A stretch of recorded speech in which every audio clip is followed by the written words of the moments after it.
Good Monday morning, everybody. Thanks so much for joining us as we take a live look over downtown Green Bay and the Brown County Courthouse, and you can see that flag on top blowing in the wind on this chilly Monday morning, Tammy. It reminds us that we still have a few more weeks, or I don't want to say months, but probably months of winter left. Maybe not months. Maybe I'm stretching that a little bit, right, Steve?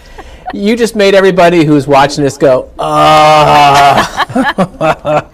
Sorry. No, I it's was saying weeks, fine. I'm thinking, no, we technically do have a few more months. I mean, the first official day of spring is roughly a month away, and, you know, it just doesn't all of a sudden turn spring and stay spring. So, I mean...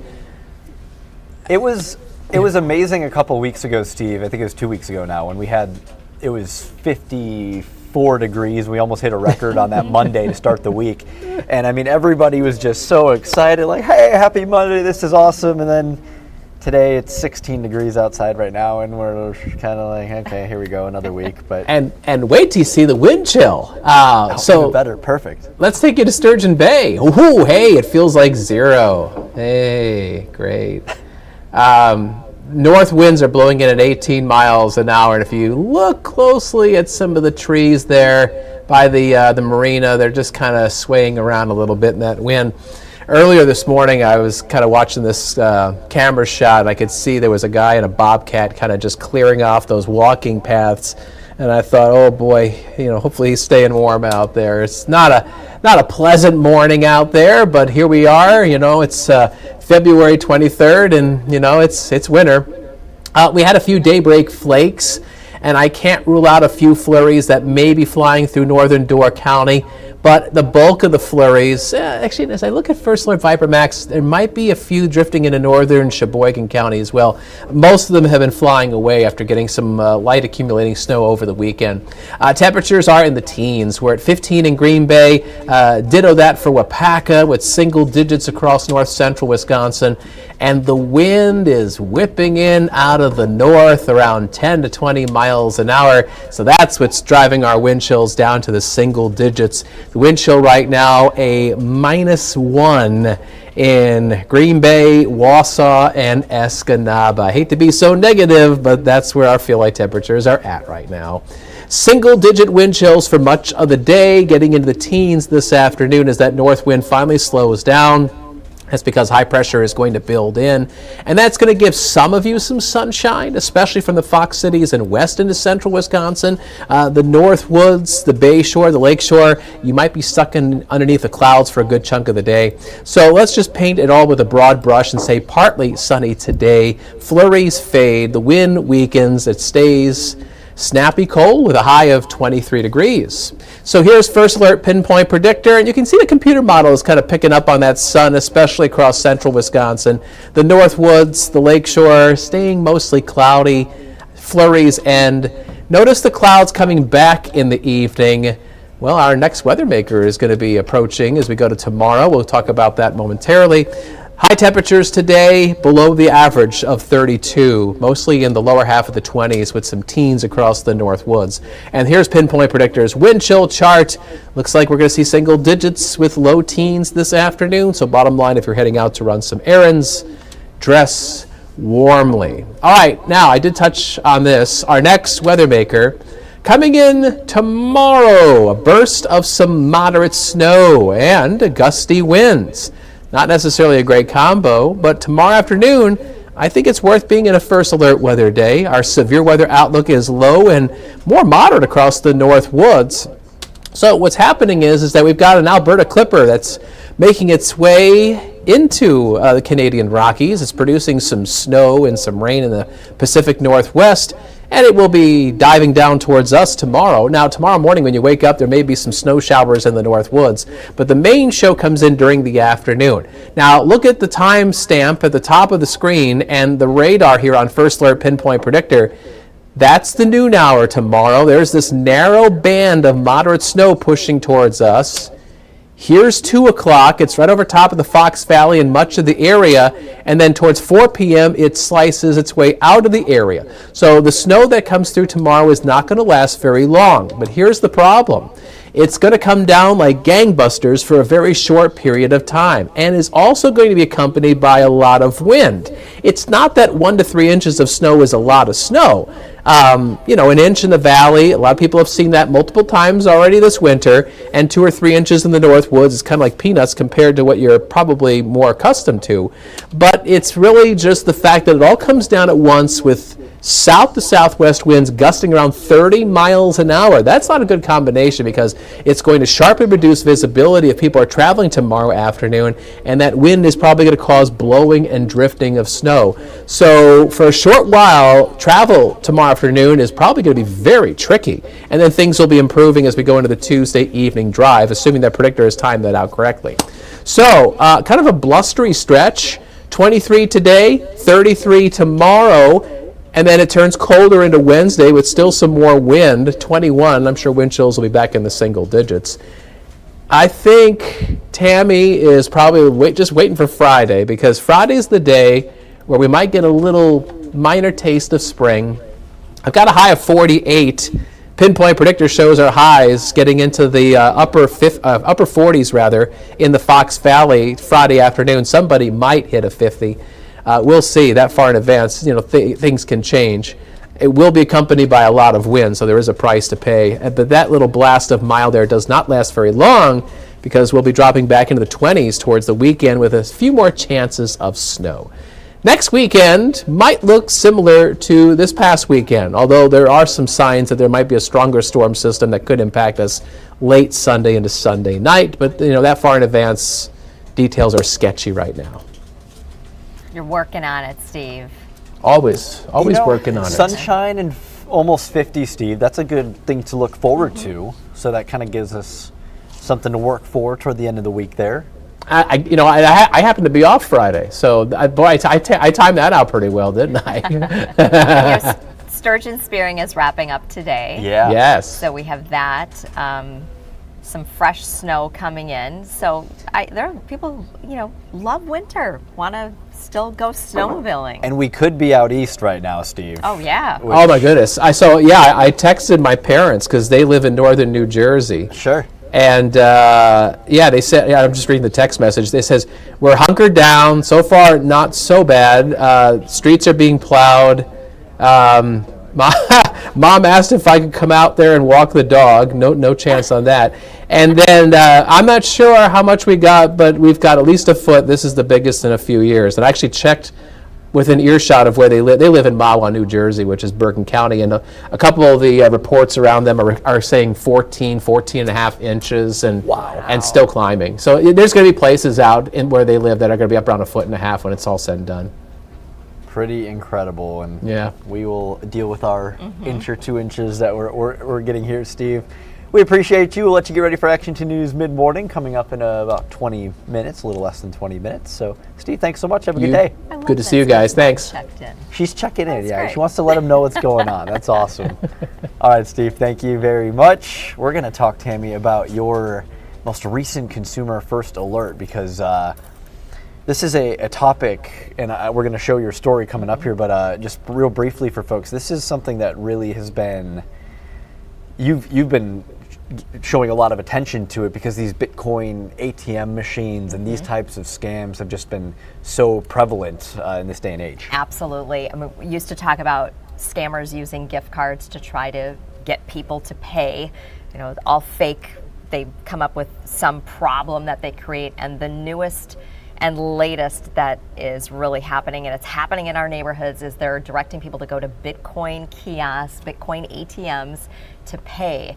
And people are putting in cash, and it turns to crypto, and it's very difficult to track. And so I've been talking with victims. I've also been talking with investigators, and I think this is a really eye-opening report about what's happening right here in our neighborhood in Outagamie County, and I think it's a really good insight into what's happening and how to protect your money and protect yourself. Let's check it out. We've been sharing victim scam stories. I was shaking, I was crying, I was inconsolable. I couldn't believe what I had just done. Last month, this Fox Valley woman exposed the scam that started with a computer pop-up warning and led her to a Bitcoin machine. So I started putting the money in, and putting the money in and putting the money in. Then I had to stop and then show my license again and put the money in and put the money in again. Most victims of this growing crypto crime are like Beth. Never saw a Bitcoin machine before, had no idea. But investigators say scammers are convincing. We've had uniformed officers and detectives even trying to intercept these individuals while they're at the machines, and the victims will still be adamant that it's real and will not listen to our officers. And with more Bitcoin kiosks showing up in gas stations and stores, Outagamie County Sheriff Sergeant Sheldon Pedranzen has seen scams escalate. And it used to be bank robberies were the biggest crime in the world. This is bigger than bank robberies at this point. He says when a scammer directs a victim to deposit cash into a crypto ATM, time is of the essence, really, for these cases. Once it is sent off into, we will call it crypto land, these criminal organizations are very good at what they do, and they begin to launder the money. But now, with this crypto crime fighting tool, you can see just how many transactions will occur in a very short amount of time. New to Outagamie County Sheriff's Department, This is a great visual to kind of show just how quickly the funds move and what they're doing with them. he shows us how they track the funds the scammers steal without revealing investigative techniques. If I'm chasing $10,000 and now all of a sudden they're putting maybe 3,000 will take a direction, start spider webbing off over here, then I have to follow another 2,000, and then it just keeps either splitting. He says most money moves overseas, making these crimes difficult to track and prosecute. What helps? Quick reporting. And I said, call the police. As in Beth's case, makes her one of the lucky ones. We are able to basically follow it very quickly and get ahead of it to be able to recover those funds.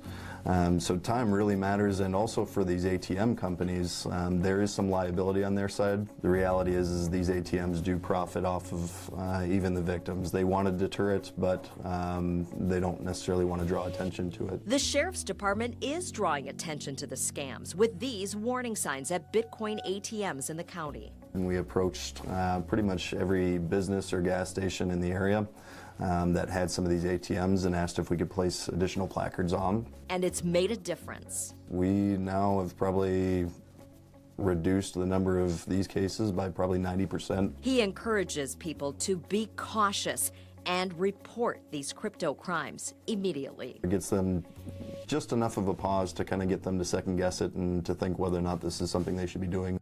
Tammy Elliott, And don't be embarrassed. Action 2 News.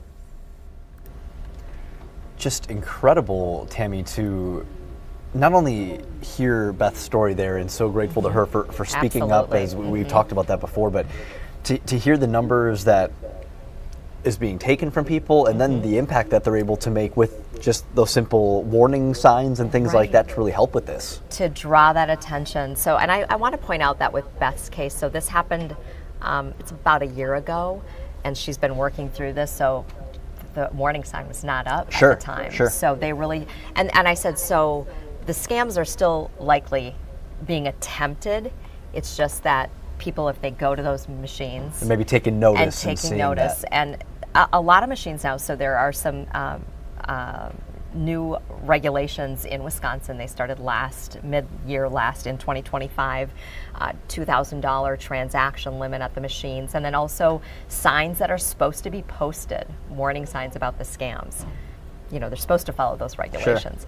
But in Outagamie County, so Sheriff Pedranzen said that making those signs, just said he was realizing he had started investigating these types of fraud about 2 years ago, and he said we were trying to think of ways, how can we let people know? Because they were hearing, people are already there at the machines. You heard him say that in some cases they arrive and people are so adamant that this is real. So that just tells you how convincing these scammers Sure. are. So just really, it's so important to have that conversation with loved ones. And this isn't just happening to older people. I want to point that out.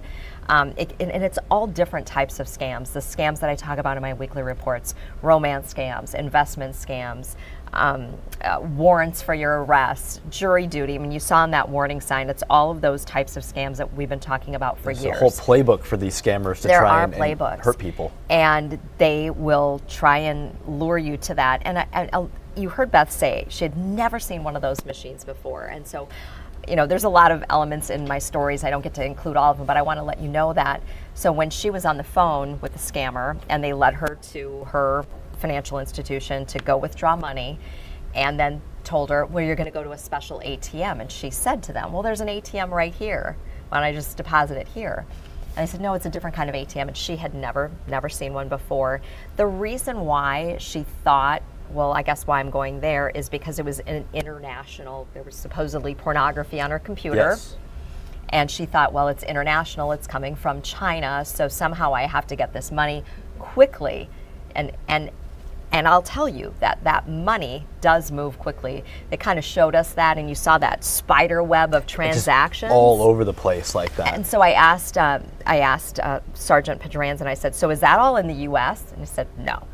It usually splits off, and then it's going overseas. And that's when it becomes very difficult, more difficult to track, more difficult to prosecute. But they are finding success, and I thought that was really important to share that. And the point of this is obviously if you're sent there to a Bitcoin machine, stop. Don't deposit that cash and convert it to crypto. And the urgency, they have all sorts of reasons why they tell you it's urgent. So pause on that aspect. And if you know someone who this has happened to, you should report it. Department of Finance, we have links to that.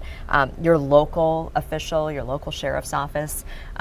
It's just so important to get that awareness out there. So I'll be continuing to track this and keep you up to date on it. But this is the new tactic that scammers are using. So we're hoping to keep you up to date on that and just try to help you avoid a scam. And if you're just tuning in right now, if you're on our WBAY Facebook page, we've got the link in the comment section to Tammy's report from Friday showing this, and you can head there to our WBAY.com website under the Consumer First Alert tab to see all of your wonderful stories that are helping you at home hopefully avoid these scams and save some money.